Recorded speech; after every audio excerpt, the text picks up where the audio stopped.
Oi pessoal, tudo bem? Eu sou Daniela Almeida, professora de Geografia, e vamos para mais uma aula de Geografia do nono ano. Vamos estudar o percurso 2, Economia Global, Transnacionais e Trabalho. Vamos lá. Fluxos de mercadorias e comércio global desigual. Nós temos aqui, iniciando o texto, com uma comparação da OMC, Organização Mundial do Comércio, em relação ao aumento desse intercâmbio internacional, certo? Que subiu de 64 bilhões de dólares em 1950 para 16 trilhões de dólares em 2016. Mas, professora, quais os fatores levaram para um crescimento no comércio internacional ser tão grande, né? Então, pouco tempo, né? Em um curto espaço de tempo. Os fatores foi o quê? Em primeiro lugar, a tecnologia nos meios de transporte e telecomunicações. O preço dos fretes diminuiu, né? Fazendo com que aumentasse o número de fretes. O crescimento da população mundial nos últimos 60 anos e o aumento do rendimento de muitas famílias também ajudou, certo? Ainda tivemos a entrada de novos países no comércio internacional mundial e a liberação de regras comerciais, com o objetivo de facilitar essa questão das exportações e importações. Tudo isso para quê? Para estimular o consumo de produtos e gerar o que a gente chama sociedade de consumo, que é o que a gente vive atualmente. No entanto, esse comércio internacional ele não acontece de forma igualitária, pois existem áreas do planeta onde esse comércio ele é bem reduzido. Vamos ver aqui, o texto vem mostrando os três principais polos da economia mundial, que se concentram na América do Norte, Estados Unidos e Canadá, na Europa Ocidental, né, os países ocidentais da Europa e parte da Ásia, tá? Aí temos aqui países da América Latina e da África que ocupam posições marginais, certo? Em relação a esse crescimento.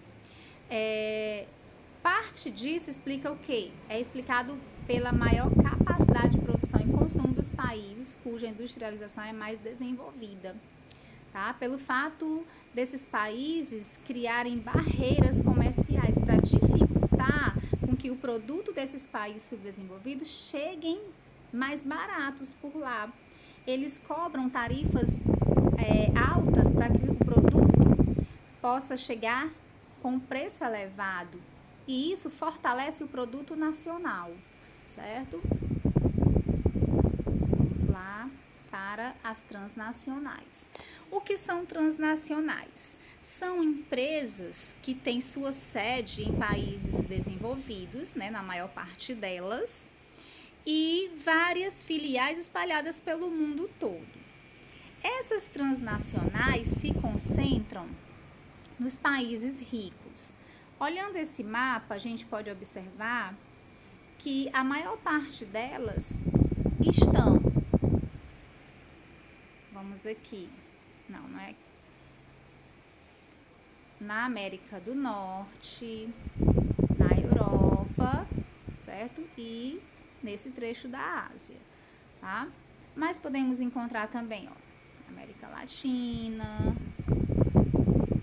Oceania, tá? E nessas outras áreas aqui da Ásia. Observando que a maior parte delas se encontra em países desenvolvidos. O texto cita duas transnacionais que têm sua sede em países subdesenvolvidos, que é o caso da Petrobras, aqui no Brasil, né? A sede no Brasil, tá? No Rio de Janeiro, e que atua em mais de 25 países. E a State Grid, do setor energético, né, que em 2018 ocupou a segunda posição na classificação das maiores transnacionais, né, em valor de negócio, tá? No entanto, a maior parte dessas transnacionais, como eu já falei, se encontram a sua sede em países desenvolvidos, tá? Temos aqui a comparação também no valor de lucro dessas empresas transnacionais. Elas lucram tanto que muitas chegam a ser superior, o lucro dessas empresas chegam a ser superior ao PIB de muitos países ricos, como o caso da Áustria. Olha só, o PIB da Áustria, aqui ó, tá vendo? O PIB da Áustria, peraí, deixa eu desfazer aqui, vamos colocar uma setinha. O PIB da Áustria, ó, 416,5 bilhões de dólares. O que é o PIB, professor? O Produto Interno Bruto. É a soma de toda a riqueza produzida por um país no período de um ano, tá? Aí o PIB de Portugal, 217,5 bilhões de dólares, certo? Aí eu vou mostrar agora a figura 11 para vocês. Vocês podem até olhar no livro de vocês e ver que muitas delas têm PIBs, tem a lucratividade anual superior ao PIB desses países desenvolvidos. Olha só, a Walmart, por exemplo, nos Estados Unidos, o lucro dessa empresa em 2018 foi de 500 bilhões de dólares, certo? E aqui lucrou menos, né? Essa de finanças lucrou 200, nos Estados Unidos, né? Lucrou 242,1 bilhões.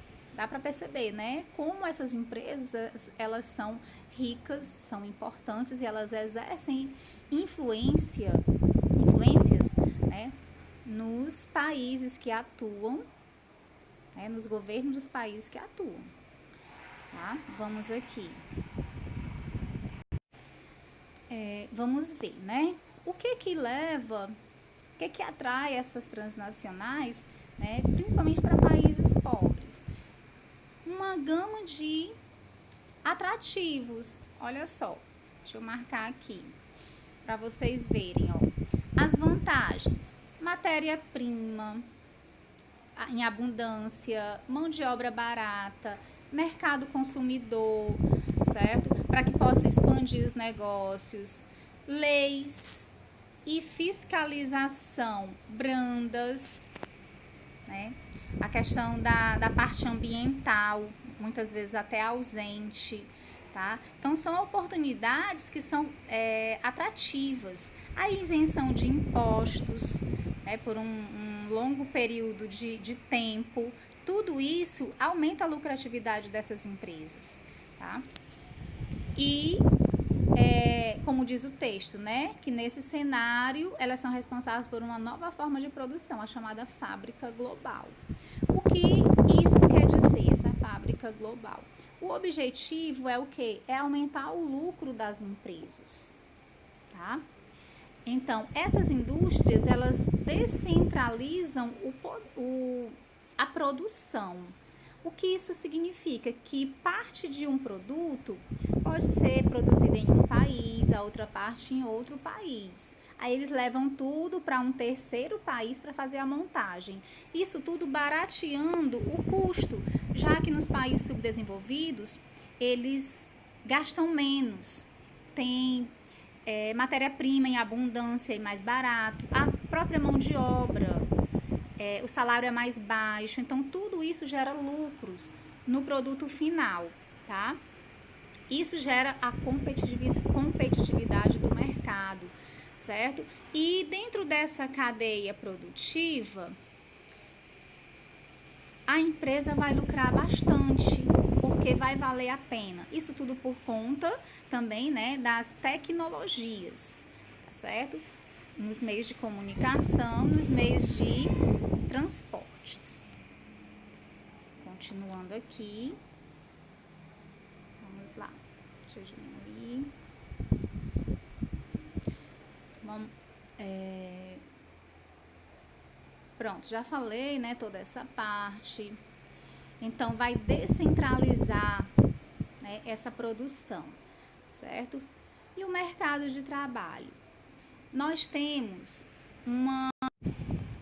Bem,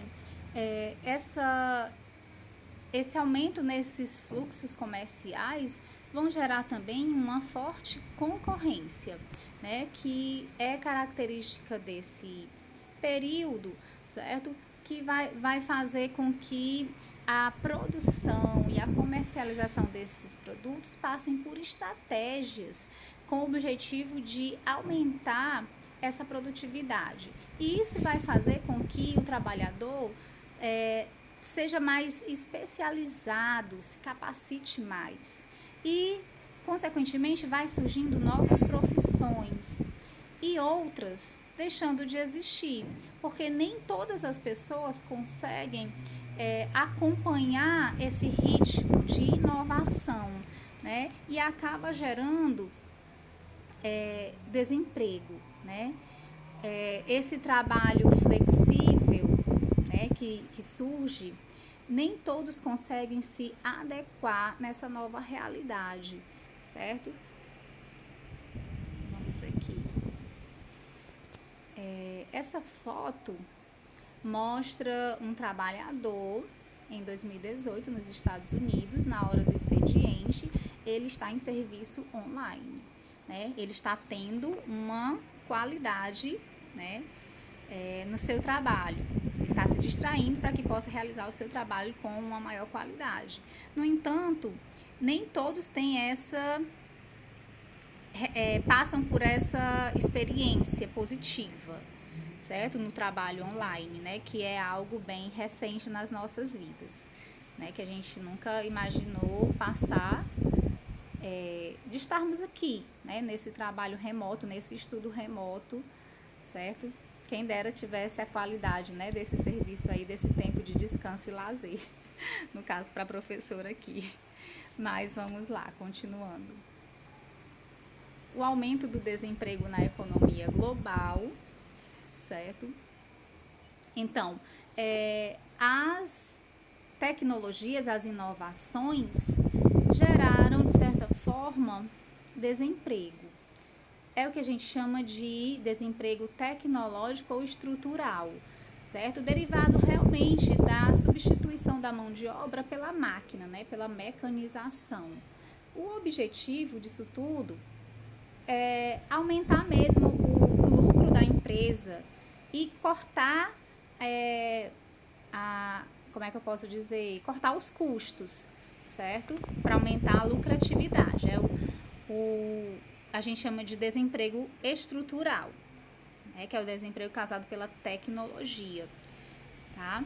E temos também o desemprego conjuntural ou cíclico, que diz respeito à dispensa de trabalhadores num período de uma crise econômica ou uma catástrofe ambiental, coisa do tipo. É algo passageiro.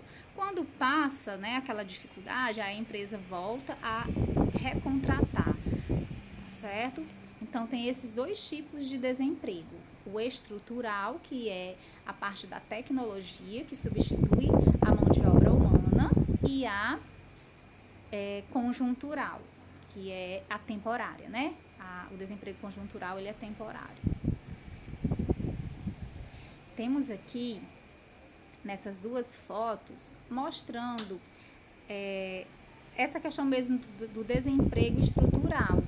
São fábricas de automóveis, tá? Em períodos distintos, onde a gente vê claramente que o robô, né, foi utilizado o uso de tecnologias para substituir a mão de obra humana, tá? Que é essa segunda foto. Na primeira, a foto A é uma linha de produção, de montagem de automóveis, tá? Onde as pessoas revezam, né, os turnos para dar conta da produção dos carros, tá? E atualmente a produção automatizada, certo? Então, quem lucra com isso é o grande capitalista, dono da empresa. O operariado vai sofrer com o desemprego nesse caso, né? O desemprego estrutural. Vamos lá. As consequências do desemprego e o futuro, né? Vem essa questão, né? Mostrando que 80% das perdas dos empregos vem a ser relacionado realmente ao fator estrutural, né? O uso de tecnologias, certo? E o restante é conjuntural, né? São crises, tá? Aí vem dizendo que a tecnologia, ela tá sempre evoluindo, então que profissões irão deixar de existir, outras serão criadas, então cabe a nós estarmos sempre estudando, procurando nos especializar em algo que nos encaixe dentro do mercado de trabalho, tá? Aí vem falando até da questão da educação, né, de fazer com que a própria educação estimule e trabalhe para que o jovem ele seja integrado nesse mercado, certo? Vamos lá, as novas profissões. Olha só que legal, é uma escola, calor, né, gente? Uma escola, essa foto é de 2017, certo? É um programa internacional de avaliação de alunos que tem o objetivo de aferir a educação por meio de avaliação do desempenho dos alunos de matemática, ciências e leitura, certo? Isso é na Finlândia. É bem interessante, ó. Eles estão tendo uma aula, né, com um robô. Mas assim, lembrando que não cabe apenas à escola e o professor, mas principalmente ao interesse do aluno, certo? A escola pode oferecer a toda a tecnologia que exista, né? O melhor professor do mundo, se o aluno ele não tiver o empenho, o interesse, o esforço próprio, vai ser difícil ele atingir o objetivo, certo? Aí vamos aqui para a globalização e o capital financeiro, né? É a questão mesmo dos fluxos de capitais financeiros, dos escritórios e agências de corretagens, né? A questão do capital especulativo, né? De se comprar ações de uma empresa quando ela está em baixas, passando por dificuldade, quando aquela ação ela vai estar num valor mais baixo e aproveitar, né, quando passar essa crise, vender essas ações por um preço superior, certo? Essa questão da especulação acontece muito, né, nessa parte financeira, né, que a gente vive atualmente, certo? A rede global de computadores vai permitir a movimentação instantânea de valores de um país para outro, né? No caso de, vamos supor, um país, aquele país está em risco de crise, então instantaneamente pela rede de computadores, os investidores podem retirar todo o seu investimento daquele país naquele instante. Isso gera crises muito sérias no país onde aquele dinheiro estava aplicado, certo? Tem até um exemplo aqui no Brasil, ó, que está ocorrendo a concentração do capital financeiro. Apenas 4 instituições brasileiras acumulam 80% desse capital em circulação, né? Então, nós temos aqui nesse mapa do mundo a localização das 15 principais bolsas de valores do mundo, tá? Temos aqui no Brasil, né, a de São Paulo, tá? Então, todas essas bolsas de valores são as principais do mundo. Vocês podem olhar no livro de vocês, que fica até melhor do que no vídeo, certo?